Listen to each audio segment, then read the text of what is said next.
A paz de Deus, meus irmãos, tudo bem? Não tô sozinha hoje não, viu? Meu esposo tá aqui, ó. Vem aqui, amor.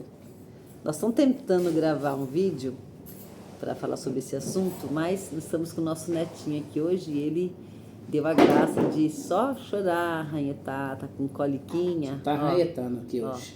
Já chorou Paz bastante. Deus a todos. Tá mamado, trocadinho, mas continua reclamando. Acredito que ele tá com cólica. Então a gente vai gravar aqui junto com ele. Vamos ver se a gente Se dá consegue. certo. Irmãos, a gente é lá no grupo, né? Colocamos lá o assunto Mateus 5, as beatitudes, né? E no Sermão da Montanha. Então agora a gente vai colocar aqui o complemento, né, do assunto, porque muitas vezes a gente, por não ler as escrituras, não conhecer, a gente lê aquele assunto isolado e às vezes não faz sentido, né? Não faz Exatamente. muito sentido para a gente não entender o que vem antes daquilo. Texto sem contexto é pretexto. Ou o que é que está querendo dizer, qual que é a situação que Jesus está falando, qual que é o assunto, né, que ele está falando. Então, sempre é importante os irmãos lerem um pouquinho antes do capítulo que a gente colocar, e depois, se preciso for, um pouquinho depois, para entender aquele assunto, do que é que está se tratando aquele assunto. Nós começamos esse estudo bíblico, né, meu esposo e eu e meu esposo, faz muita diferença na nossa vida, nos problemas, nas lutas, nas provas, nas enfermidades, né, tudo que vai acontecendo na família, irmãos, vai dando um embasamento para a gente tão grande, uma paz tão grande, e é isso que a gente quer dividir com os irmãos. Então vamos lá. Nós colocamos o Mateus 5, então eu vou ler no Mateus 4, lá a partir do versículo 12, tá bom? Aí só para os irmãos entenderem do que se trata ali, um pouquinho antes do Sermão da Montanha. Ó, Jesus em Galileia, os primeiros discípulos. Ali Jesus começava, né, a discipular os primeiros discípulos ali, a ensinar, né? Pregar e ensinar. Então Jesus começou ali a ensinar e selecionar ali os primeiros discípulos.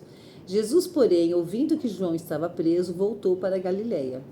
E deixando Nazaré, foi habitar em Cafarnaum, cidade marítima, nos confins de Zabulon e Naftali, para que se cumprisse o que foi dito pelo profeta Isaías, que diz: a terra de Zabulon e a terra de Naftali, junto ao caminho do mar, além do Jordão, a Galileia das nações. O povo que estava sentado em trevas viu uma grande luz, e aos que estavam sentados na região e sombra da morte, a luz raiou. Desde então começou Jesus a pregar e a dizer: arrependei-vos, porque é chegado o reino dos céus. E Jesus, andando junto ao mar da Galileia, viu a dois irmãos, Simão, chamado Pedro, e André, os quais lançavam as redes ao mar, porque eram pescadores. E disse-lhes: vinde após mim, e eu vos farei pescadores de homens. Então eles, deixando logo as redes, seguiram-no. E adiantando-se dali, viu outros dois irmãos, Tiago, filho de Zebedeu, e João, seu irmão, num barco com seu pai Zebedeu, consertando as redes, e chamou-os. Eles, deixando imediatamente o barco e a seu pai, seguiram-no. E percorria Jesus toda a Galileia, ensinando nas suas sinagogas e pregando o evangelho do reino, e curando todas as enfermidades e moléstias entre o povo. E a sua fama correu por toda a Síria, e traziam-lhe todos os que padeciam, acometidos de várias enfermidades e tormentos, os endemoniados, os lunáticos e os paralíticos, e ele os curava. E seguia-o uma grande multidão da Galileia, de Decápolis, de Jerusalém, da Judeia e da além do Jordão. Então, irmãos, olha só, nós, por não examinarmos a Escritura, que foi o que aconteceu com aquele povo, se eles examinassem as Escrituras com o coração, percebendo as profecias que tinham sido profetizadas muito antes de Jesus vir, e elas se cumprindo, né? Porque fala assim que a fé é pelo ouvir, e ouvir a palavra de Deus. Já estava escrito nessas profecias, como seria, viu aqui no comecinho, né, ó? Olha aqui, ó, para que se cumprisse o que foi dito pelo profeta Isaías. Quantos anos Isaías profetizou antes de Cristo vir, né? Que diz: a terra de Zabulon e a terra de Naftali, junto ao caminho do mar, além do Jordão, além a Galileia das nações. O povo que estava sentado em trevas viu uma grande luz, e aos que estavam assentados na região e sombra da morte, a luz raiou. Então, o que aconteceu aqui? Os irmãos perceberam que aonde eu terminei aqui de ler, e seguiam uma grande multidão da Galileia, de Decápolis, de Jerusalém, da Judeia e da linha do Jordão. E eles seguiam aquele povo, a maioria ali, uma grande maioria, seguia por quê? Porque Jesus operava milagres, né? Não falou aqui, a sua fama correu por toda a Síria e traziam-lhe todos os que padeciam acometidos de várias enfermidades e tormentos, os endemoniados, os lunáticos, né? Os paralíticos, e ele os curava. Se nós trazermos para os nossos dias de hoje, tem tanta igreja espalhada por aí e muitas igrejas lotadas, mas atrás do que esse povo está? Está atrás da salvação, está atrás, né, da reconciliação com Deus, do reconhecimento do quanto é pecador, quanto é necessitado do perdão e da misericórdia de Deus, ou está que nem esse povo, né? Porque esse povo aqui, nós lemos antes, né? Depois entra, aí Jesus, para contrariar eles estavam seguindo Jesus, acreditando que Jesus seria o Salvador, Jesus viria para tirar eles daquele sofrimento que eles estavam, e Jesus entra aqui no Sermão da Montanha, dizendo, bem-aventurado significa feliz. Então, lá no versinho 3 do capítulo 5, tá assim, felizes os pobres de espírito, porque deles é o reino dos céus. Felizes os que choram, porque eles serão consolados. Felizes os mansos, porque eles herdarão a terra. Felizes os que têm fome e sede de justiça, porque eles serão fartos. Felizes os misericordiosos, porque eles alcançarão misericórdia. Felizes os limpos de coração, porque eles verão a Deus. Felizes os pacificadores, porque eles serão chamados filhos de Deus. Felizes os que sofrem perseguição por causa da justiça, porque deles é o reino dos céus. Felizes sois vós, quando vos injuriarem e perseguirem, e mentindo disserem todo mal contra vós por minha causa. Exultai e alegrai-vos, porque é grande o vosso galardão nos céus, porque assim perseguiram os profetas que foram antes de vós. Depois segue, né? Depois os irmãos puderem ler em casa, mas vós sois o sal da terra, e se o sal for insípido, com que há de se salgar? Para nada mais presta, senão para se lançar fora e ser pisado pelos homens. Vós sois a luz do mundo, não se pode esconder uma cidade edificada sobre um monte, nem se acende a candeia e se coloca debaixo do alqueire, mas no velador, e dá luz a todos os que estão na casa. Assim resplandeça a vossa luz diante dos homens, para que vejam as vossas boas obras e glorifiquem ao vosso Pai que está nos céus. E segue, irmãos, lindo demais. Depois entra aqui, né, o cumprimento da lei, os irmãos podendo ler, boa coisa é, né? Então, o que nós queremos trazer com esse assunto aqui? Para nós trazermos para os nossos dias de hoje, para que não se repita as mesmas coisas. Olha só, naquele contexto histórico daquela época, né? Na época de Jesus, o povo judeu vivia sob domínio do Império Romano, o que causava opressão econômica, social e religiosa.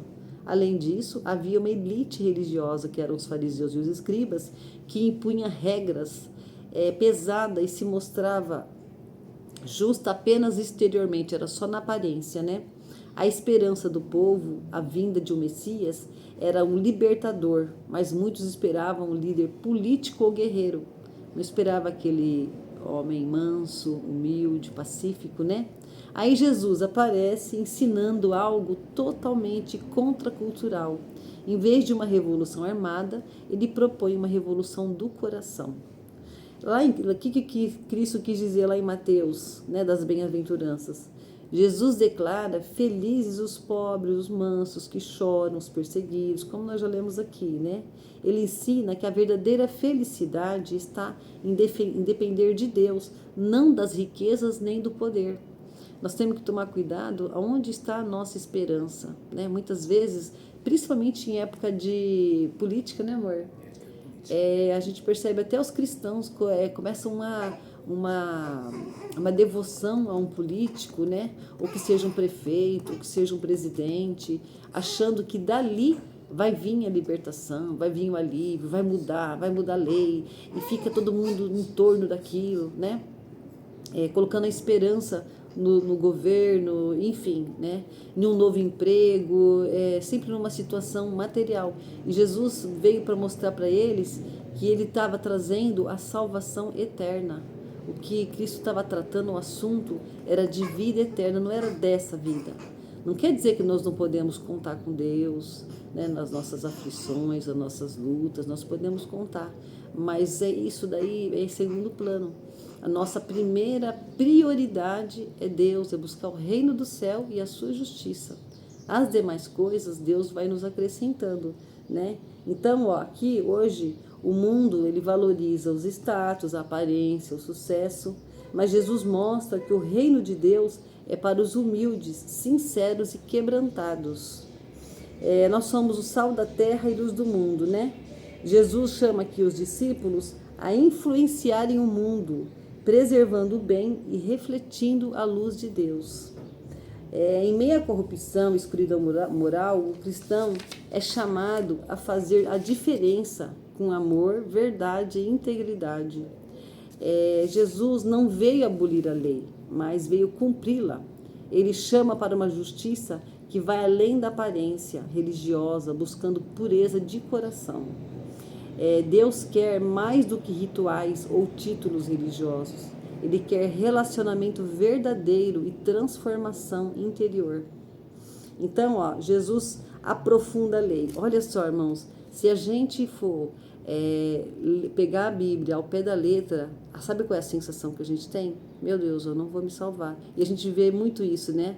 Muitos irmãos falam assim, eu não tenho certeza da salvação. Se Deus tiver misericórdia, eu não sei, né? E por quê? Porque ele conta com as forças dele, ele acha que tudo isso que Jesus pediu para nós fazermos vai ser com as nossas forças. Então, olha só, no tempo da lei era duro, né? Porque era olho por olho, dente por dente. Então falava o quê? Para não matar. Jesus veio para vencer o ódio e reconciliar-se. Então, por que ele falou assim? Lá na lei está escrito, não matarás, pois eu vos digo que aquele que odiar o seu irmão já cometeu homicídio. Porque o que ele quer hoje é dentro do nosso coração, é trabalhar dentro do nosso sentimento, é trabalhar transformando nós, transformando esse ser caído num ser justo, santo, né? Mas é só com a ajuda do Espírito Santo. Sabe quando que nós conseguimos fazer tudo isso que Jesus deixou? Quando nós estamos em espírito. Só em espírito nós conseguimos fazer. Em espírito quer dizer o quê? Em comunhão com Deus. Quando a gente entra numa comunhão perfeita com Deus, nós suportamos, nós amamos, nós perdoamos, nós temos paciência, né? Nós vamos praticando o fruto do Espírito. Quando nós entramos na carne, por a nossa carne ser caída, qual que é o desejo da nossa carne? Vingança, ódio, intolerância, né? Queremos fazer justiça com as nossas mãos. Então, olha só, aí Jesus falou lá, não basta não matar, é preciso vencer o ódio e reconciliar-se. Não basta não adulterar, é necessário manter a pureza nos pensamentos. Não basta cumprir juramentos, é preciso ter uma palavra verdadeira. Não basta amar amigos, devemos amar até os inimigos. Hoje, Jesus ensina que o reino de Deus se manifesta quando vivemos com o coração limpo, sem hipocrisia, com amor verdadeiro e humildade. Então, a mensagem central, irmãos, desse assunto aqui, que nós queremos passar para os irmãos, né? Jesus, ele quer transformar o coração, não apenas os comportamentos. Porque às vezes a gente tem um comportamento na frente, né, das pessoas, mas ninguém sabe o que está passando dentro do nosso ser. Só que Deus conhece, né? Deus conhece nosso sentimento, nossos mais íntimos pensamentos, né? Que ninguém nem imagina. Deus sabe, dele a gente não consegue esconder nada. O Sermão da Montanha revela o padrão do reino de Deus, que é santo, justo e cheio de misericórdia.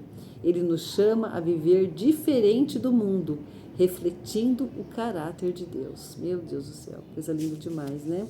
E a relação com os dias atuais, aqui, olha só, o cumprimento da lei, né? Deixa eu ver, esse aqui já vi, né? Deixa eu ver. Deixa eu ver essa parte aqui, já li. É o contexto cultural. Uhum. Olha só, Jesus, ele ensina os discípulos que dispõem o coração para aprender. E isso é diário, é todo dia, é uma coisa para praticar todo dia. Se nós entendermos que nós precisamos comer, né? A gente toma café da manhã, almoça, tem muita gente que gosta de um cafezinho da tarde e depois tem a jantinha. Isso é para nossa carne. Agora imagine, irmãos, a gente deixar para ler as escrituras uma vez por semana, uma vez a cada 15 dias, uma vez a cada um mês, ou só aquele pedacinho que lê na igreja. Como que nós estamos alimentando o nosso espírito? Dentro da palavra, aqui ó, tá toda a verdade, né? Essas são as verdades de Cristo. Aqui tá o nosso manual de fé e prática. Se nós seguirmos esse manual, nós seremos vencedores, né? Nós vamos vencer, nós não vamos sofrer tanto, né? Porque por que a gente sofre? Muita dos sofrimentos nossos, nós pegamos com a nossa mão. É fruto da nossa desobediência, consequência, né, do nosso pecado, dos nossos erros, de querer ser independente de Deus, querer fazer as coisas do nosso jeito. Então a gente vai errando, batendo cabeça e vai vir as consequências da vida, né? Então, irmãos, eu vou agora passar a palavra para o meu esposo, deixar ele falar um pouquinho também. Eu espero, né, que de alguma forma ter contribuído para os irmãos entender melhor esse Sermão da Montanha. E vamos já passar para um outro assunto no próximo vídeo, na próxima parte que nós vamos colocar lá no grupo, já vai ser um outro assunto, mas busquem aprofundar aí nesse assunto, ler mais, pesquisar mais, trazer para nós também temos prazer de aprender, tá bom? Irmão, sabe o que acontece? Não pode deixar, deixa aqui. Deixa ele quietinho aqui. Eu nunca enfrentei um desafio, né? Nós estamos sendo testados aqui no Sermão da Montanha, fazer uma live, fazer um vídeo, chacoalhando o Neto.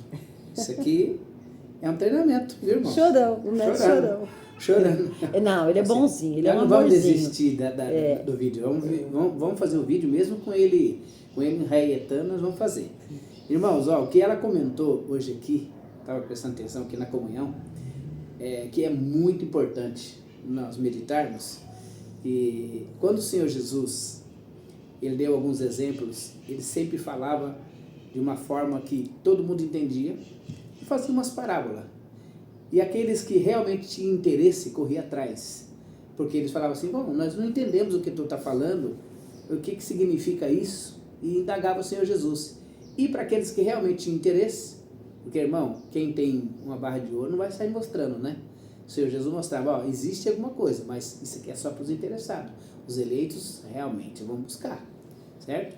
E ela comentou uma parte muito importante, é só para mim dar um acabamento nessa parte aqui, ela não comentou. E não comentou exatamente da forma que eu vou falar, né? Irmão, o Espírito Santo é aquele que nos auxilia em tudo.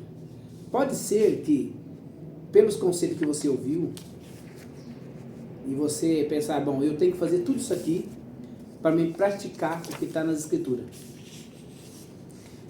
E aí é onde muito se equivoca. Porque você, algum dia, você já fez um trato com você mesmo, tal parte, eu vou ficar livre, eu não vou mais praticar isso. E depois você se viu praticando. Então, irmãos, o que devemos ter bastante cuidado é não querer achar que a gente, por si só, consegue fazer alguma coisa. O Espírito Santo, ele está dentro de você. Quando você dá voz ao Espírito Santo, conta até 10, aí fora existem muitos treinamentos de homens treinados, preparados, fazer exercício de respiração, faz tantas coisas para manter a calma. E aqui nós somos controlados pelo Espírito Santo. O Espírito Santo, ele transforma o coração do homem para que as manifestações do dia a dia apareça com ações do Espírito Santo.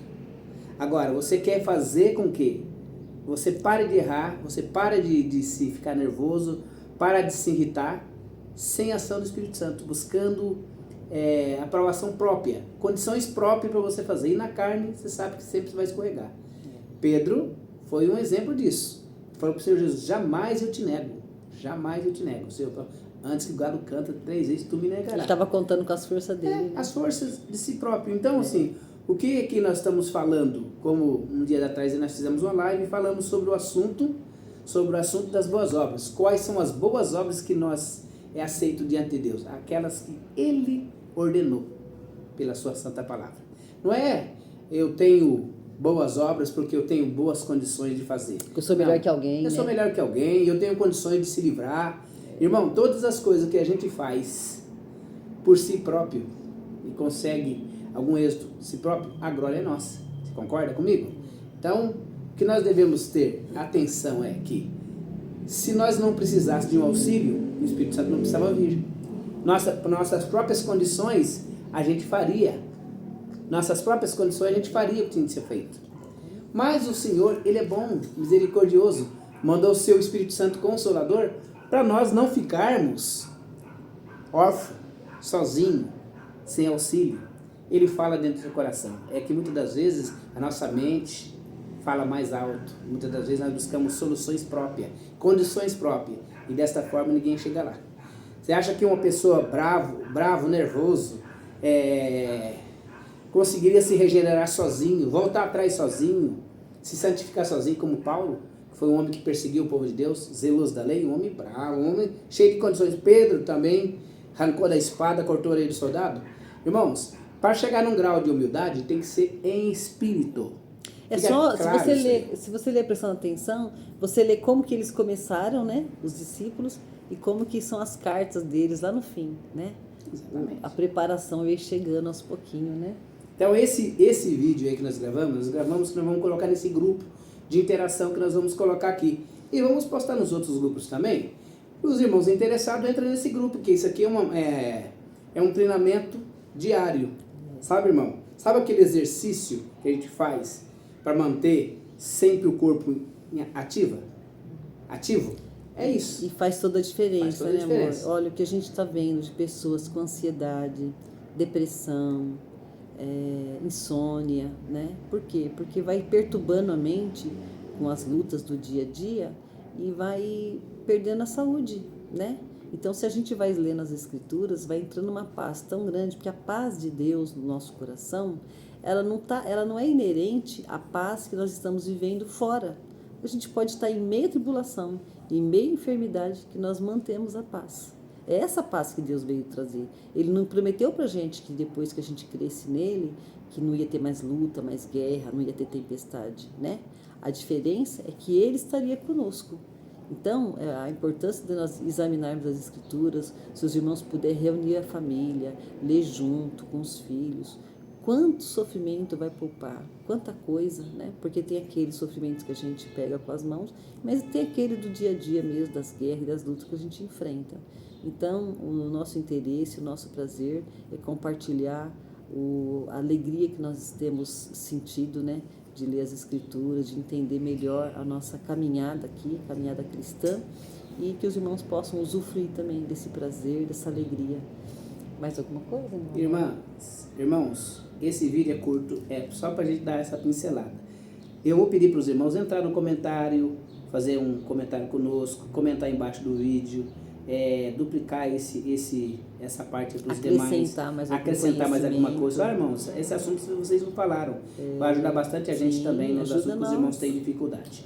Nós vamos encerrar esse vídeo, que é curto, e aí temos alguns compromissos ainda hoje, tem mais missão, e nos próximos vídeos a gente vai interagir. Vai ter aí, acho que a partir de amanhã, mais outros vídeos, que vai seguir aí um curso aí de 30 dias. Acho que amanhã é Salmo 23. Salmo 23, né? E aí a gente vai dar seguimento, falando também no contexto dentro do Sermão da Montanha. Deus abençoe a todos, ficam todos com Deus e até o próximo vídeo, se Deus quiser. A paz de Deus, meus irmãos, Deus que abençoe.